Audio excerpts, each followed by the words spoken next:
Good morning. I'm Karen from Accent Custom Drapery. Come on in. This is actually the perfect entryway because you come in the door and you go straight down the basement. And we also have a restroom right around the corner here for the ladies, and it works out good for coming and going. Our designers during work hours have permission just to knock on the door and come on down. This is the workroom, and we have Shari is my business partner. Hi. And I couldn't be running this business without her.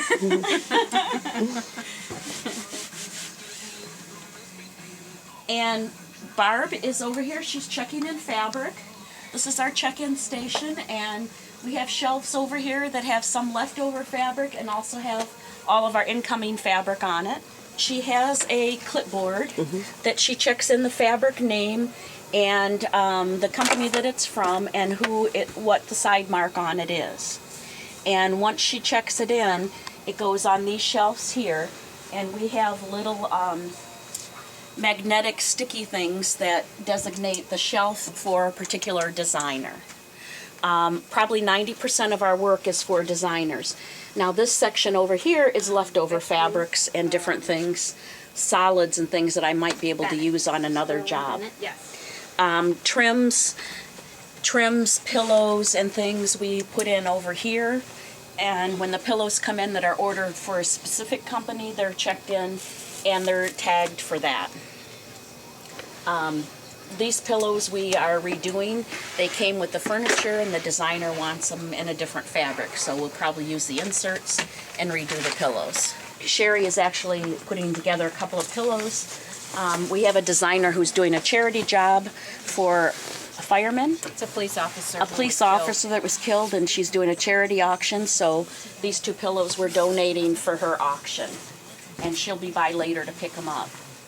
We have had designers call us and tell us we forgot to put zippers in pillows, and we ask them to look for this little teardrop tab, and they'll call us back and say, oh yeah, there's a zipper there. So yeah, that's the zipper. This is Diane.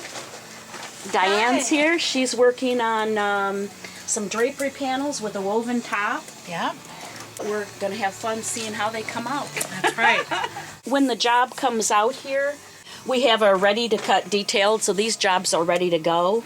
And we can put on this sheet here, so they go in this file. Shari will pick them up, and when the girls start on them, we had trouble with work orders, just a piece of paper blowing away. And the clipboard works good to keep all the stuff together.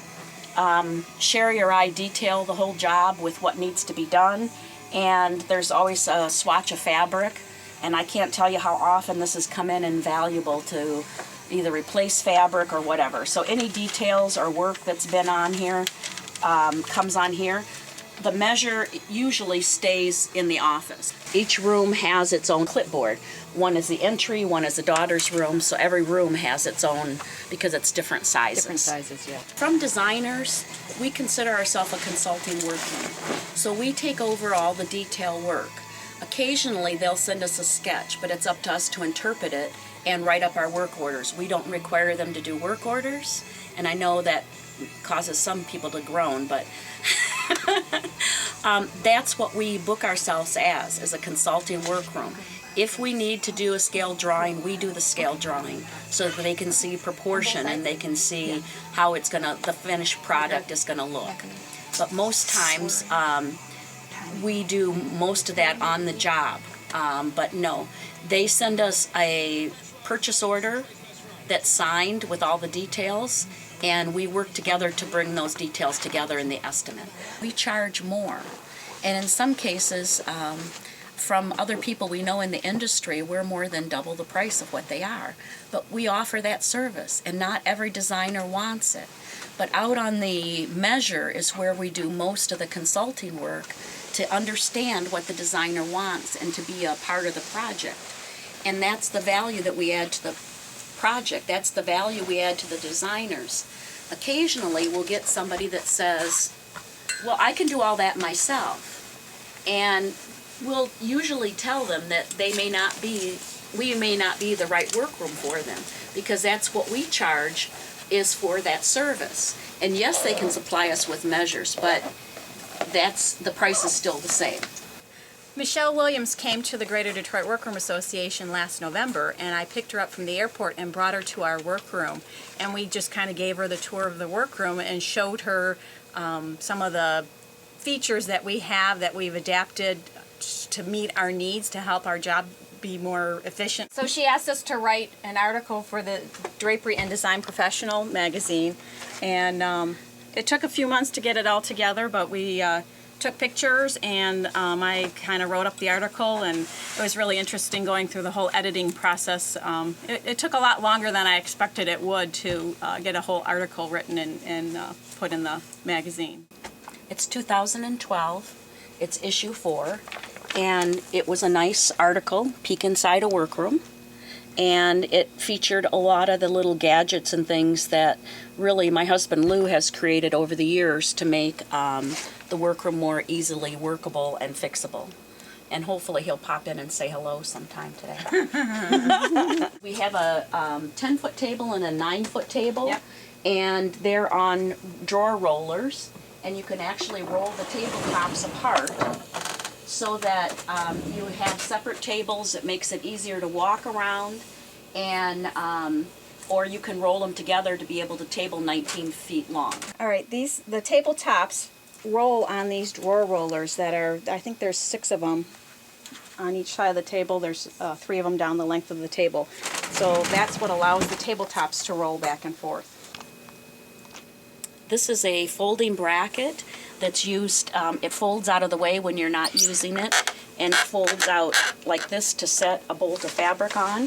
So we have a roller that goes across here, and one on each side that you can put your bolt lining on, or to measure when you're doing a lot of long cuts. And again, that's something that Lou came up with just to keep things neat and orderly. And then it just folds back out of the way. We have little L brackets on the side of the table. They're lined with Velcro, and the tip was bent up. So we have our long rulers sitting on the side of the table, so they're very easily accessible. It's an 8-foot ruler. So we've got 3 of them along the side of the table that support the long rulers. We actually have a long ruler on each side. Just at the end of the table is a bar across it to put rolls of rolled goods. The storage issue was a big problem. We had these big boxes full of pillow forms all over the place. So Lou has built for us these cubbies, and to keep the pillows in, this is just bungee cord that we bought from an Army surplus store, and he's drilled holes and threaded it through the cubbies to hold the pillows in place. We have our lining rack here, so when we're cutting large pieces of lining, we just pull it off, put it onto this table, and cut. If we have a cut, this table is only 9 feet long, so if we have a cut that's longer than 9 feet, if we don't want to bring the lining over to those 2 big long tables that push together, we have this extension to our table that pulls up and allows us to cut a few more feet. So if it's just a couple feet longer than 108 inches, we use this rather than going over to the 2 big tables. The basement was originally finished, and this was a finished bar area that we were going to put bar stools at in front of it here, but it ended up turning into a lunchroom. So we have a small table here with for our lunchroom, and the 4 of us have lunch over here every day, precisely at noon. And we have our kitchen sink, a microwave, and our coffee pot.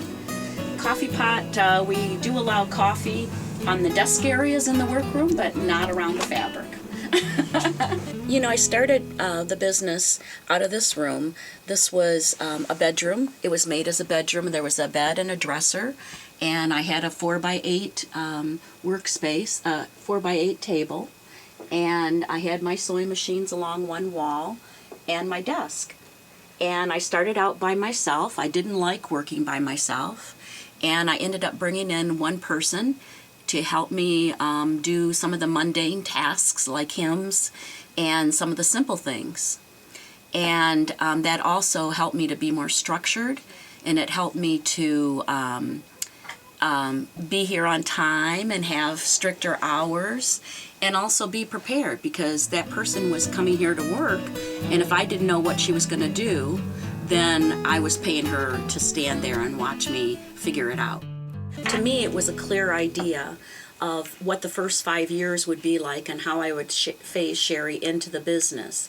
But I did not put anything in writing. It was on a handshake. Didn't want Shari to have to buy into the business, so my idea was that she worked sweat equity. She was on a salary, plus she got a percentage of profit sharing during the year. So I really didn't think much past then. And I thought I had a clear idea of what it would look like, but I found out after 5 years that I never communicated that very clearly. So I realized that I should have come up with clear definitions of what I meant, and we should have put more things in writing with that commitment. It was a handshake. And we got through those years fine. It also was at the same time that the economy was tanking. So I brought her in as a partnership. She was putting in more time and making less money. Because everything had sort of tanked in the economy and things were going downhill. They have since come back around for us just in the last year or two. Yeah. And we're busier. I'm more confident. I'm more confident about handling the workload. I still have a great deal of personal commitments outside of work that take a lot of time, and Shari's always there for me. Basically, the operating agreement deals with how we do our daily business and what happens if somebody doesn't perform their job properly as set forth in the agreement, how we keep our records in accounting. It's got capital contributions. If we need to put money into the business Right, to keep it running. how we do that. Failure to contribute, if one of us members do not contribute, what are the ramifications of that? What's the consequences of that? Allocations and distributions is one of the articles in here. And that would be if we have money that we need to share, how that's going to go out and what it's going to go for, or how we share that money. I also believe that this operating agreement is more of a standard form that the lawyer uses, and then he modifies or puts things in that apply specifically to our business. And I thought we had to have it all figured out before we went to see the lawyer, and we didn't. He just walked us through it every step of the way. We had an initial free visit, a 1-hour free visit, talked to him about what we wanted to do, and then we walked out and we didn't call him back for 6 months. Luckily, his secretary kept calling every few months to keep us on track, so we knew we're procrastinators. It's a very intimidating thing to do, but once it's done, then you put it in the drawer and forget about it, and you know it's there. And there has been a couple of things that I've thought of in the last few months that I think, oh yeah, that's addressed in the operating agreement, or the that's Buy-sell agreement. Buy-sell agreement. It's addressed in there, so I know it's handled. I don't have to worry about it anymore. Yeah, I regret that I didn't put more formality into it when I asked Shari to become a partner. Fortunately, we get along well, and our personalities blended, and we were able to work through it. Yeah. And there were some awkward times, but one of the things that was a big sticking point was the amount of time off and how we would handle it. Vacation time. Vacation time. Paid vacation time. Yeah. And I have been a sole proprietor. I took time off when I wanted. As long as somebody was there to look over the workroom, I took as much time as I wanted.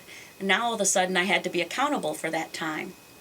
And I think the first year that we were equal partners, I was down in Florida for 3 weeks, and then I came back for 2. And then I went to Kentucky because my parents were older and needed help.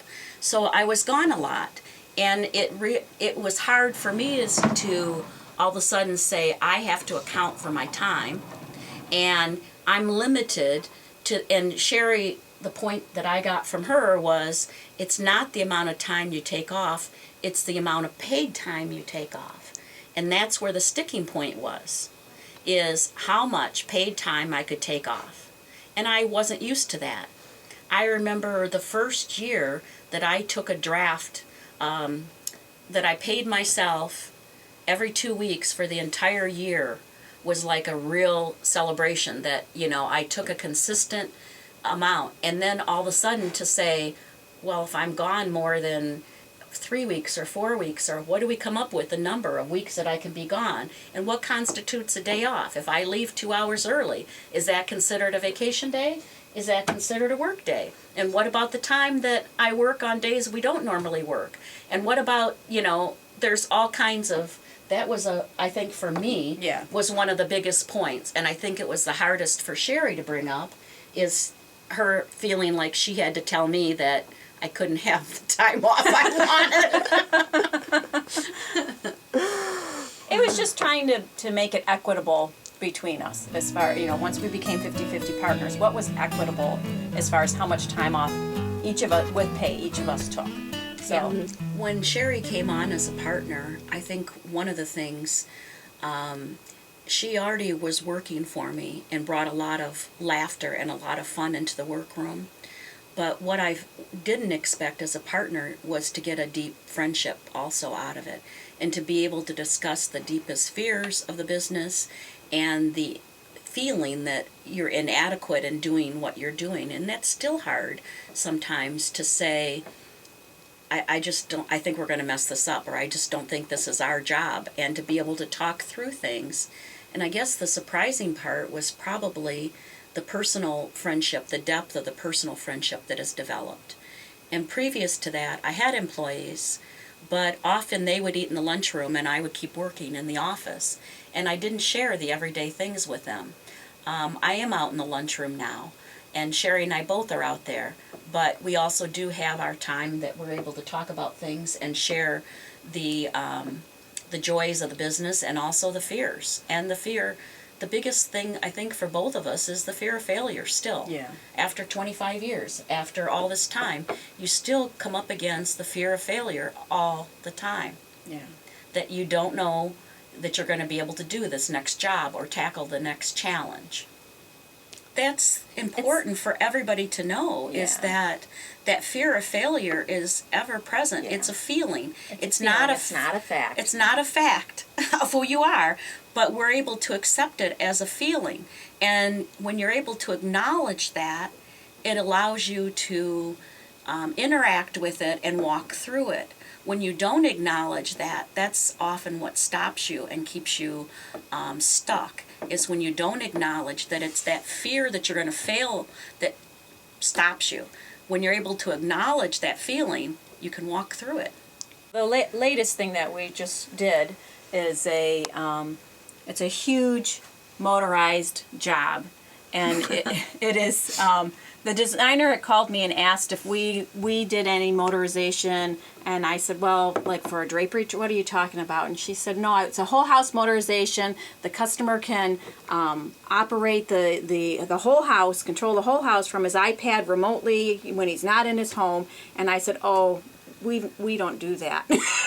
And then Karen said, yes, we do. We'll do it. So, I mean, it's a huge job, and we've just... It's home automation, and we had to, even though we've done a couple of small motorized jobs, this was a whole house integration. It was down to the studs remodel. We still haven't installed it yet, but we are putting in Somfy system, and it integrates with their systems, and we've learned along the way. And there were several times that I was ready to quit on the job, and Shari would say, no, if we do that, we'll lose this designer. And look, she's a good portion of our business. Yeah. You know, we need to keep going through this. And we brought in support people, Somfy people, our local distributor, and we got the support we needed. What surprises me often is how many new challenges there are after 25 years. And how it seems like you're always up against something new, always they're asking you for more. And I've always been in my business one to say they ask me if I can do it, and I'll say, just like the motorized job, yes, we can do that. And then I go back and say, oh my God, how do I do that? This was probably the first conference I taught at. This is the 5th annual one, 2001. Yes, this was the first conference that I taught at. And Well, tell her about the first conference you ever went to. the first conference I went to was in 1992, and I got a brochure in one of the magazines, and I looked over the brochure. It was the Window Fashions Conference, and I believe it was one of their first ones in 1992, and it was in Memphis. And I looked at that brochure, and it had everything I wanted to know in it. I wanted to take every single class. And I was isolated, and I was alone, and I was taking out library books, and I didn't feel like I knew what I was doing. I had been in business about 5 years. And I wanted to go to that conference so badly. I had never flown before. I had never traveled alone. And yet I got on that plane, and I went to the conference. And when I was getting off of the airplane and getting the shuttle to the hotel, I met Johnny Kay, and her and I started talking, and we talked the whole weekend. And the biggest benefit, there are 2 things that came out of that conference. One is that I realized that I was not alone, that 80% of the workrooms in this country are 1 or 2 man operations, which I was, and that was huge. It changed my identity and who I saw myself as. And the second thing was Johnny and I came back and formed the Greater Detroit Workroom Association. And that was inspired out of that conference. We wanted that networking. We wanted to be able to talk to other people. After working for 5 years with nobody to talk to about what you're doing, it was huge to go to that conference and be able to talk the same language as everybody else that was there. And her and I came back. It started a little bit roughly, but it's turned into an organization that has survived 20 years. Yeah. But this first conference, this So What conference that I went to, it was the year before I had gone, and at the end of the evaluation, it had a spot to check if you were interested in teaching. And I checked that box. And I got a form to submit class ideas, and I think I got 4. There's when Janelle and I were flipping through there, we saw your name 4 times. There was 4 classes that I was doing, but the first one was the most memorable because it was the first day of the conference, and it was 8 o'clock in the morning, and I'm not a morning person. And for some reason, I thought I could teach advanced Kingstons and Empires. And that wasn't even the hard part. I walked in the class, and there in the front row was Beth Hodges and several of the well-known instructors. And there they were, at 8 o'clock in the morning on the first day of conference, my first class teaching, sitting in the first row. And I stumbled through the class.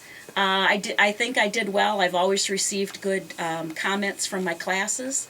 But that first class was just really, really huge. Yeah, it was a heart stopper. Yeah. I think I taught for 4 years at So What conferences, and I always enjoyed it. It was always, again, one of those things of coming up against fear of failure. One year I brought Shari along with me because I had hurt my arm, and she assisted me in the classes because I had hurt my arm right before the conference and couldn't lift and hold things up. And, you know, it was, the conferences have always come back with benefit. From the insight of the Greater Detroit Workroom Association and wanting to form that, to deciding at one point I needed an office person to do things that I didn't want to do in the office, to deciding I wanted to laugh more and share with someone and ended up bringing on a partner, to the first conference I went to, I doubled my business that year after I went to the first conference. And every year after that, I think I doubled my business for quite a few years. So the conferences have been invaluable. at them, I think I learned more than the students did.